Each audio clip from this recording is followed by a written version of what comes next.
Hi guys, so today I thought I would do a review video for you for some items that I purchased from Bornprettystore. So the first thing I got, I actually picked up 3 packets of these. This is their lint-free nail wipes, kind of a cute little box. There's 300 wipes. And as you can see, they're just the little rectangle sized ones.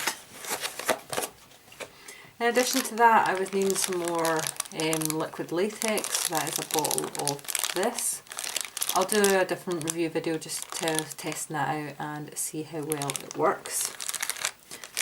There's 4 pots here, and this is the spider gel, 2 black and 2 white.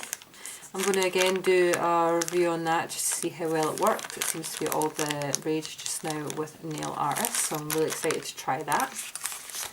And lastly, I got a couple of image plates. So this is BPL045, and as you can see, it is a lace type pattern, and they're all quite a decent size, and these end ones are really large, so good for any size nail.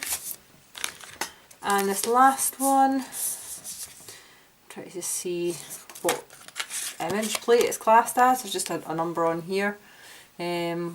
NJX007, and as you can see, it is an Aztec based pattern on that one. So yeah, that was the things I decided to pick up and try. My main reason for ordering was to get some spider gel to try out and the lint free wipes, which I was running out of. So stay tuned for some review videos coming up on these.